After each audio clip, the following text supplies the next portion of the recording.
Okay, so Dad, a stand-up guy. Um, I know you mentioned one time that you rap too, right? You like to rap. Yeah, I like to rap. Yeah. That okay? That might be another thing. That might be like I love music. Period. I'm eclectic when it comes to music. Yeah. I just feel like hip hop is the sibling to poetry. And what I mean by that is because it's an art.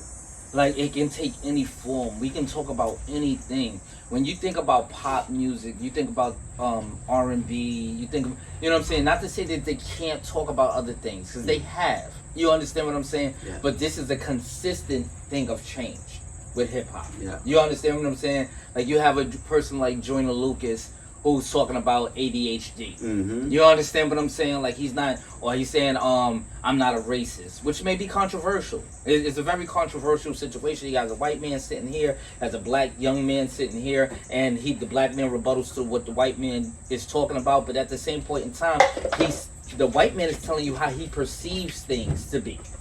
You understand what I'm saying? Right. He doesn't have a clear picture on what it is. You understand what so I just love that platform to be able to do something like that where you can get different points of view and there's so much art and creativity, you understand, and originality to it. But then when he brings the visuals, like, oh my god, the visuals with the bars, it's like, oh my god, like I get ridiculous. Like I'm very passionate. I love art though. I love all forms of art. Whether it's drawing or painting or, you know what I'm saying, anything that you can see it being created and forming and molding into what it's about to be. Yeah. You know what I'm saying? You don't know what it's, especially when it's drawing or something like that. All you see is the line. You don't know what it's forming into yet. You understand what I'm saying? So I just love the ability to be able to do that. And so that's why I call hip hop like the sibling to poetry. You understand? Yep. I even rap a little bit myself, you know? Yep. How did you get into that? All right, growing up in my house, my grandmother, she's very rigid, strict. Church every Friday, choir rehearsal, Sunday, regular church, afternoon service, Bible study on Tuesdays. So a lot of times I didn't get to appreciate a lot of things growing up in that house. Like I didn't have a real say so. I felt bottled up growing up that way. So when I heard Nice and Smooth, you know, they were a Bronx rap group. You know, I was in love with it. Like the first time I heard Nice and Smooth is funky, also hip hop junkies. You know, so I was loving that. You know what I'm saying? Because all I really knew was gospel music at the time. You know what I'm saying? So I was a young man, and once I touched that, I was like, oh my god. And then I had my cousins, you know what I'm saying, that they went to church with me and they would come visit me on the weekends and stay to the weekends until church happened on Sunday. And we just said, you know, why don't we do a rap group? You know what I'm saying? And so that's when it started. And, you know, they used to call me Chocolate Ty back in the day. You know what I'm saying? Because, you know, Chocolate Ty, you know what I'm saying? Like, you know, the weed and all that. So that was, you know, they used to call me Chocolate Ty. And we used to call Masters of Illusion. That was the name of it, because we were church dudes. But, you know what I'm saying, at the same time, we was from the hood.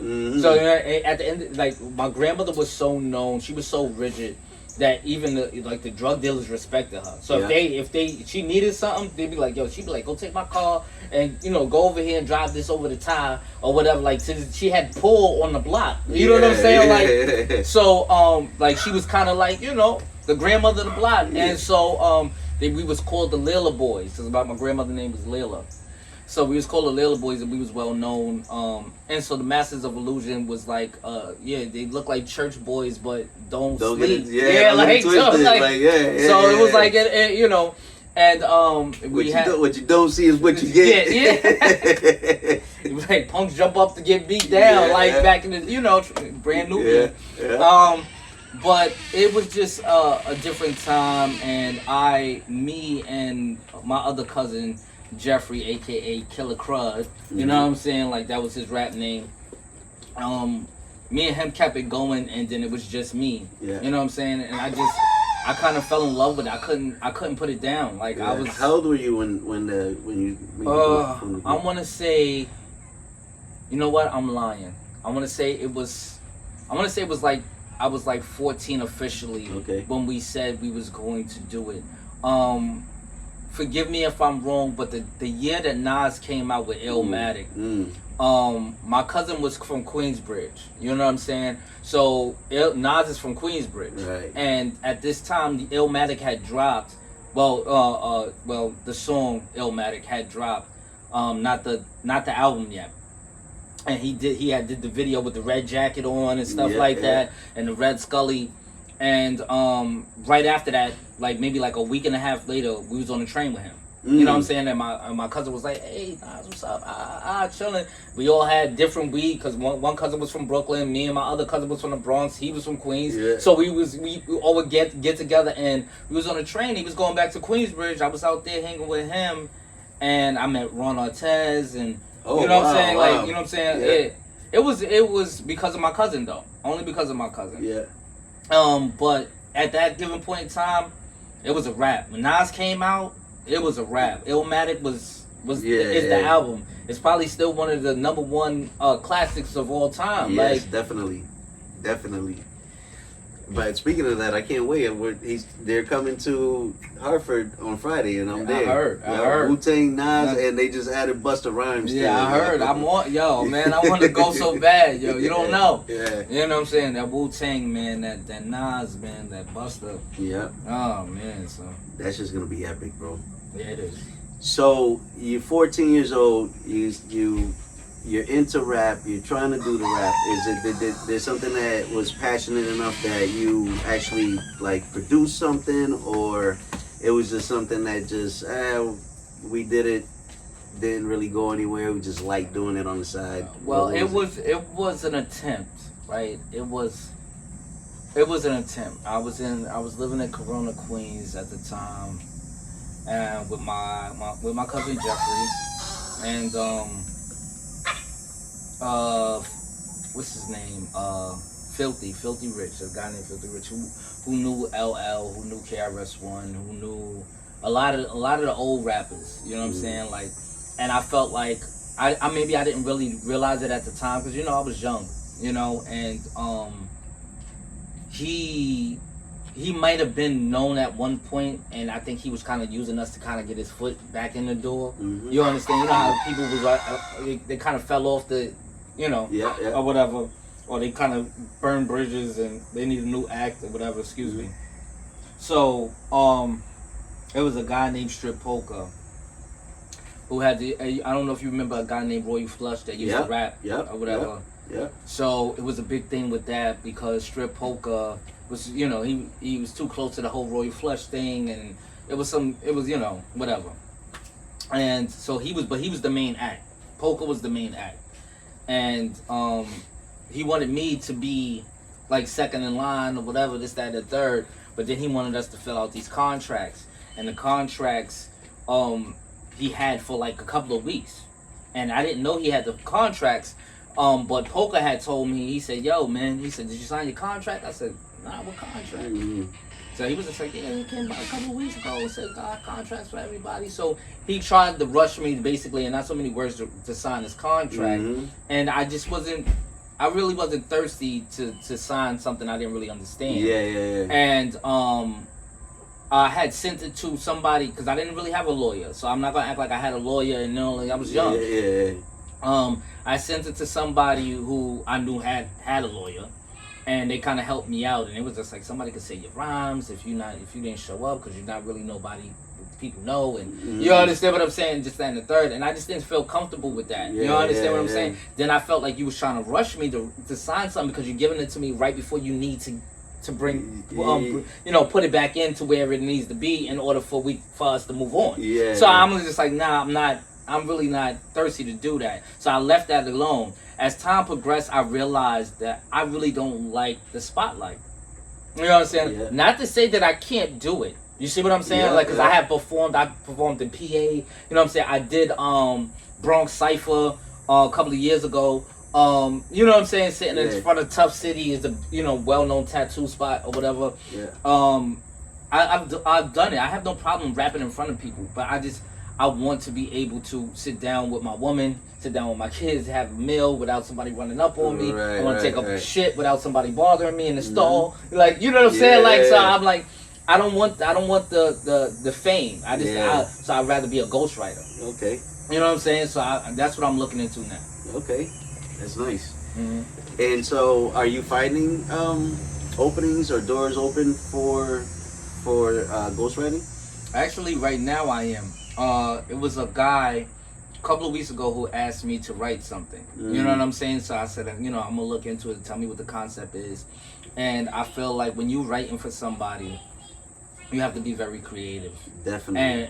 And versatile, because I could be writing for Val today and then be writing for you tomorrow. Right. Y'all have two totally different swags. Y'all two different sexes. You understand what I'm saying? Like, so I have to try to bring you out in your bars that I'm writing for you, and bring her out in her bars, her image, her style, and bring that to life. You know what I mean? So, but right now, 2 people have came to me so far. So I'm trying to see where it goes. Like, I haven't really got into it where I've done it yet. But I want to see where it goes. You know what I'm saying? Because I've only done it for myself. You understand? And I want to say in the last maybe year or 2 that I really decided to say, well, since ghostwriting is such a big thing today, where back in the day it was a problem. Somebody saying you write and somebody rhymes, like, yo, listen, you know what I'm saying? Nobody want that fraudulent crap. Like, you ain't that dude. You feel what I'm saying? It meant a lot for you to be able to write your own bars. You know what I'm saying? So,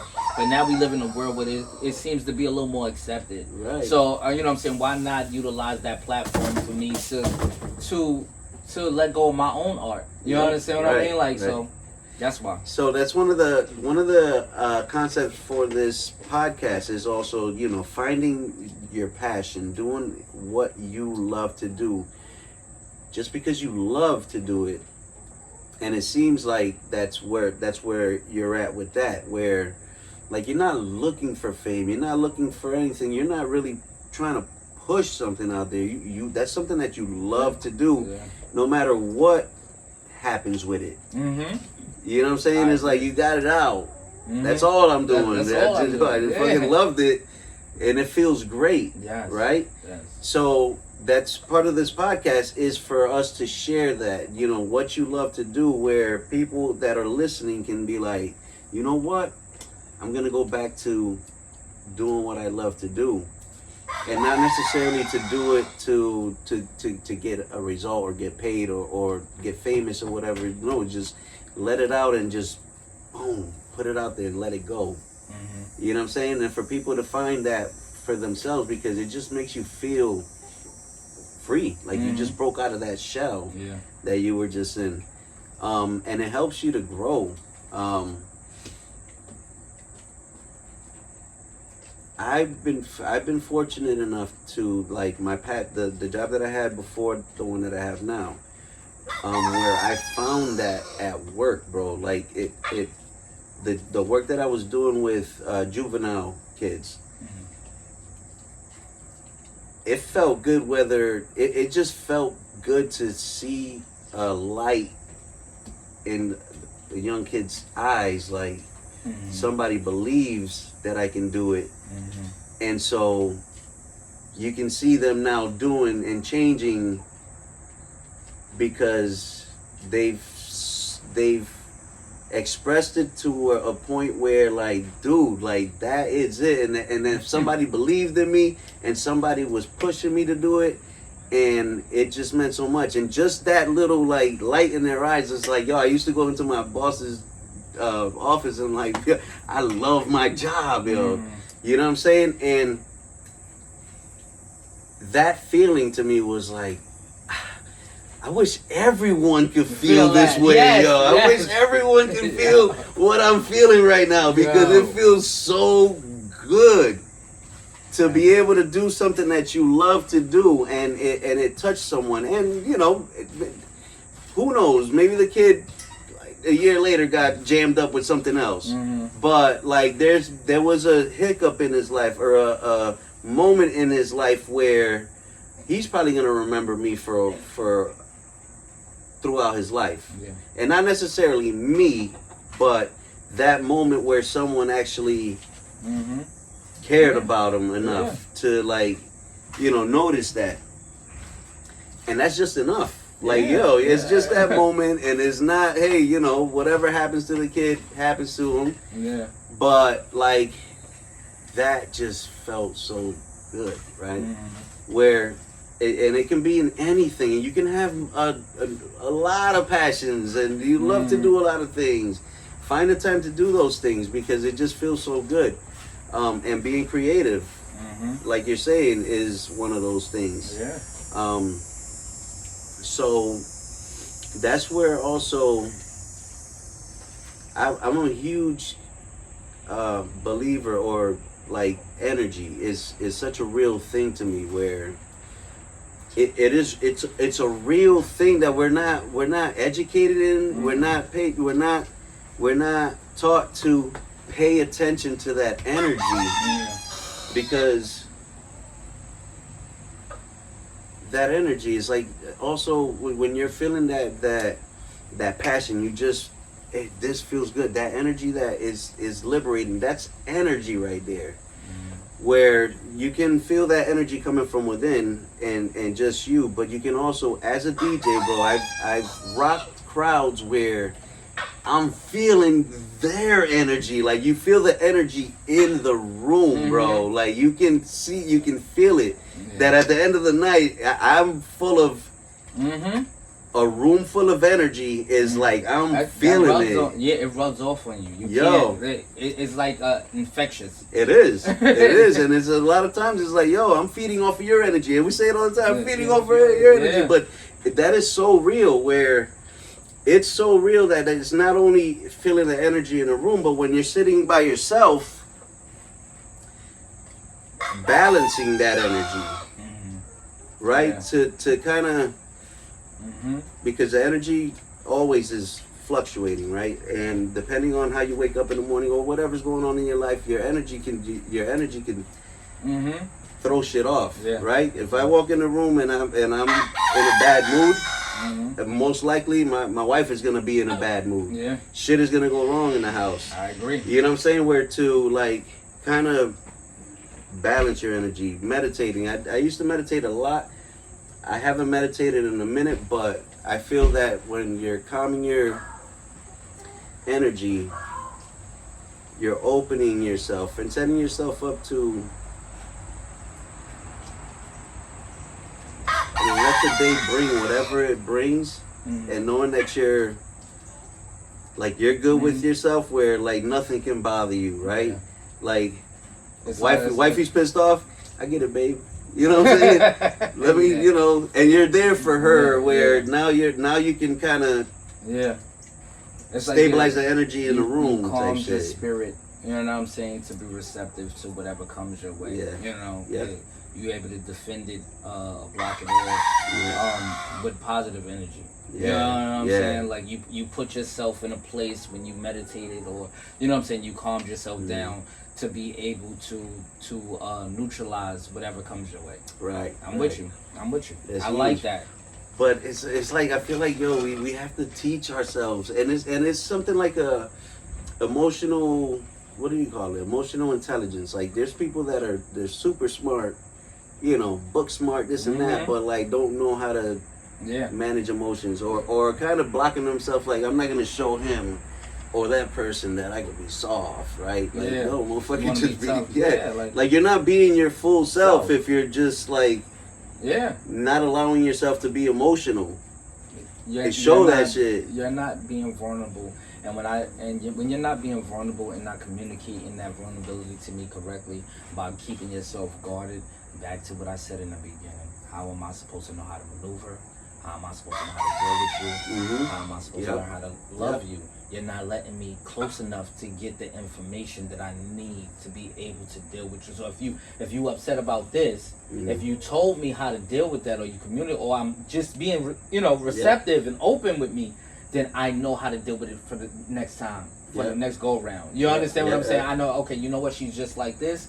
Let me let her be. You know what I'm saying? Or I know she needs me close. She needs me to give her space. She needs me, you know what I'm saying, just to be supportive, like just be available. You understand what I'm saying? I don't know how to do that if you're not letting me in. Right. That applies to anybody. I'm sorry. I go back to because I feel like people overstress relationships based on, you know, man-female relationship, girlfriend, boyfriend, you know, situations or whatever. And relationships are relationships. Right. No matter how you put it, you know what I'm saying. These things that you have to consider. If I'm dealing with my brother and he doesn't really let me in, then I really don't know how to deal with him neither. It doesn't really change the fact that, you understand what I'm saying? Like I need y'all to communicate. And I'm kind of going through that with my own mother right now. They try to get her to understand that because I'm so adamant about that box thing. Yeah. You understand what I'm saying? I want to be able to come talk to you. I don't want to be distant. I don't want to hold stuff in and bottled up. I don't want to do that because then when we get into these conversations, it may come out in a way that you don't want it. Like, you know what I'm saying? Like, it's something totally different that we're talking about here. You know what I'm saying? But because I got all of that balled up, the thing from 3 weeks ago is going to come out during a conversation that has nothing to do with happened 3 weeks ago. Exactly. So, you understand what I'm saying? If we sit here and continuously hold on to this stuff, you know what I'm saying? Like, how do we get closer to y'all so we know how to love y'all and keep y'all the way we want you. We want this relationship. Like, I love my brother. I love my sister. I love my girl. I want to have a good relationship with you. You're making it very hard. You're making it very hard because I have the enthusiasm to want to work with you. You gotta work with me. Can't be one-sided. And I get back to that one-sided situation. You just expect me to accept your drama, the bullshit, and all of that because you want to be guarded. You understand what I'm saying? And y'all fail to realize that at the end of the day, that it starts to really affect the other person. Like, I get that you're upset. I get that you're guarded. I get that. And when you don't let me in, then I don't know how to love you, and then I'm feeling things that I probably shouldn't be going through with you because I don't know how to, you know what I'm saying, get through to you. I don't know how to communicate. You're not letting me in. So now you're hurting me in the process by being guarded. You understand what I'm saying? We don't want that. And now I want to stay away from you. You get what I'm saying? Because like now I got to deal with me. I have to deal with my emotions and feelings and kind of tread around you. I don't want to walk on eggshells. You know what I'm saying? Exactly. Yo, and I feel like that's part of that vulnerable. Like that's part of the vision for this too. Because when a crab breaks out of that shell, now you're vulnerable, right? Because the shell is there to protect you, right? But and for break out of that shell and be vulnerable and be that and we should be able to. That's part of being human, There's nothing wrong, and it sucks that people label shit and they judge shit, and where to the point where like you raise a kid to not be themselves because you've done this to them, like you've labeled them or you've treated them differently because of being who they are, you know what I'm saying? Where now I can't be who I am, and I'm raised to be somebody that who the hell am I? Because that's not who I really want to be and who I am inside. But dumb people right there are the people that's filtering this information down to the child that won't be or won't get the opportunity to be themselves are people that haven't been themselves this whole time. You understand? They haven't, this is how society perceives shit, so I put myself in this box back to what we were saying before. You understand? And now you're filtering that down that you have to be like this. You understand what I'm saying? Because of society. You know? So, like, you're just filtering down it sucks because this is what I don't understand about people. You got robbed. You got robbed yourself. Why would you want to filter that down to your children? Else, You don't understand what I'm saying? Like, I didn't have my father, right? So I didn't have my father. My kids will have theirs, though. You understand what I'm saying? So just because I didn't have mine should have stopped me from not being there for my own children. I didn't have my father, so that means that gives me a green light or an excuse not to be there. People have a tendency to say, you can't give somebody something that you never had yourself.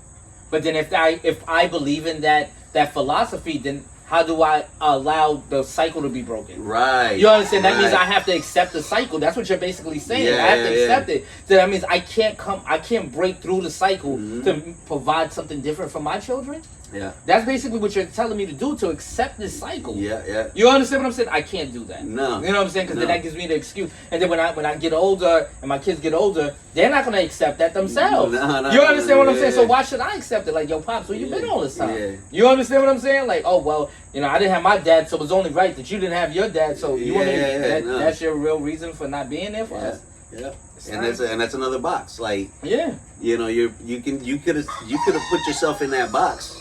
Mm-hmm. Because that's the way, you know, that's how it was for me, and that's who I am. But when you realize and say, no, I'm getting the fuck up out of this box, right? Because look how much more you have to give, and not only for your kids. Like, this story to me is amazing, and it makes me feel great to know someone that actually did these things. Like, you know, being there for your kids. Doing that for your significant other before that. You know what I'm saying? It just sharing that. Hopefully somebody listening to this is also touched too in a way where, like, yo, I'm not staying in this box. Fuck this box. I want to be who I want to be. And it's okay to be this person one day and be like, well, you know what? I really didn't want to be that person. But now you're finding yourself. Like, tomorrow I'm like, okay, no, yesterday that didn't really work. I didn't really want to do that. I tried it. Wasn't me, right? But, like, you're constantly growing. That helps you to grow and get out of that shell. If that shell is not working for you, get out that shell and go find the next one. And you should be okay with that. You know what I'm saying? There's some times where I feel like, and I don't know if she does, but I feel like my wife doesn't like when I change my mind. Like, because if I'm one way today, right? Tomorrow I don't feel today. I don't feel like yesterday. So now, you know what I'm saying? I should be okay with changing my mind. Oh, yesterday was this, and now this. I'm like, you know what? Yes, because you know what? It worked for me yesterday, or it just worked for that moment. But I should be able to change my mind if I want to. You know what I'm saying? Where you don't have to be stuck in that box because you were that person yesterday. Doesn't mean you have to be the same person the next day.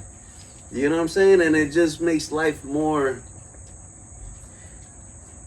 fuller, right? You get to experience more open. And the more you grow, the more, what is it? You know better, you do better because you know better, you know better, you do better. You know, you've been that, you've done that. Now you know that, right? Now let me learn something else, right? And so I wanted to come kind of circle back to where you say you want to be complete, or I forgot exactly what you said, but to be your complete self. I want to, you know, okay.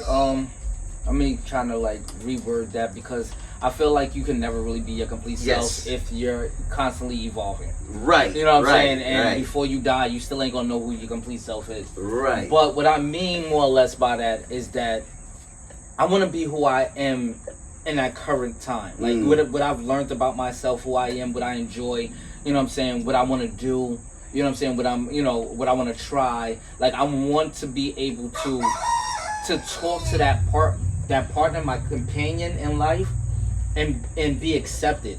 You understand what I'm saying? So that's what I mean by I want to be my complete self, whoever I am at that time. I don't want to have to be in that box. You understand what I'm saying? Like, I don't want to have to feel like I can't be myself because I'm concerned about how you're going to feel about me, or how, you know what I'm saying, like how you feel about this, or how you understand what I'm saying? Like, I want to be able to talk to you about anything, whether you not down with it or you are down with it or whatever. Just having the freedom to have that lane and be saying, yo, baby, well, I want to do this. You know, I'm looking into this. I'm intrigued by that. You know what I'm saying? Not instantly go to the most negative possible a scenario in your head and be like, you know, so now all of a sudden I'm scared to talk to you. I can't be myself. Yeah. You understand what I'm saying? And I don't feel like anybody deserves that. I think you're supposed to be. She doesn't necessarily, or he doesn't necessarily have to like what you're saying, but she should always still provide the lane for him to be able to bring it up to you. You understand what I'm saying? Once you start feeling judged, and this is what I say about people when they say, oh, well, I need somebody to communicate to me. I need somebody who's going to be honest with you. If you can't deal with the honesty, then you can't say you want to receive honesty. Yes. You understand what I'm saying? Like, you have to accept what it is. This is who this man is right now. This is what he's into. This is what he likes. This is what he wants to do. You understand? You chose to be with him. You know what I'm saying? But a lot of this stuff has to be also said in the beginning.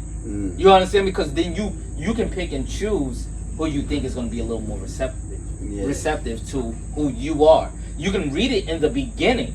You understand? If she like instantly, you into that? Like, you know what I'm saying? Like, I'm like, is she a little judgmental? Exactly. You know what I'm saying? Like, you're not like, but and this is where the honesty, like, I'm being honest with myself while I'm beginning this journey with you.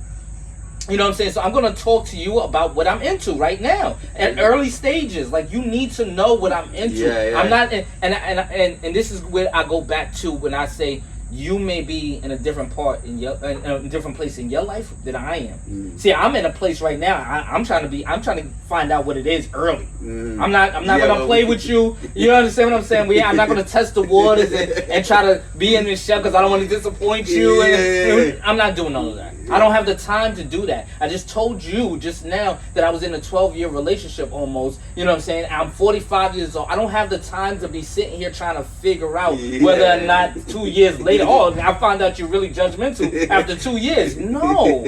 We got to do that today. We have to learn today in this time. And this is where I'm at in my life. Now, you may not be. I can accept that. But can you accept the fact that I don't want to pursue this anymore? Because I can accept the fact that you're not there. You're not, you know what I'm saying? You just got broken up with this guy, just violated you, disrespect you, had some women up in your bed. Okay, so you don't trust guys right now. I respect that. You understand? Don't be mad at me that I don't want to go through the trials and tribulations of dealing with that right now because I'm not in that space where I feel like I gotta go that hard for it. And I know what I bring to the table.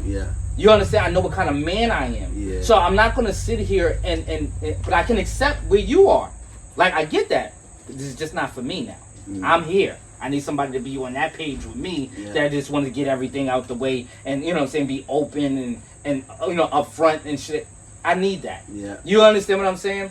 I don't have time. That's so real, yo. That is, and that's communication, man. And being and it feels good when you're at that stage in life where you just like, look, I ain't got time for it, and being able to express it early and just saying stuff in general. It's just like there's no bullshit behind it. There's no not being who you are at any moment, and just being who you are is amazing. You know what I'm saying?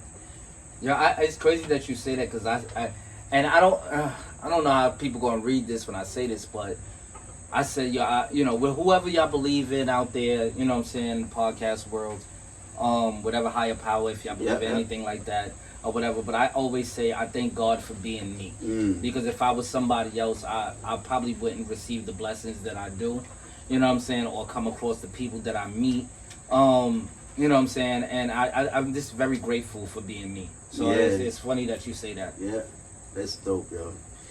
Yeah, this conversation is. I'm telling you, I haven't done a podcast in months. And you reaching out and saying, yo, let's do this podcast, it kind of just, you know, got me off my ass.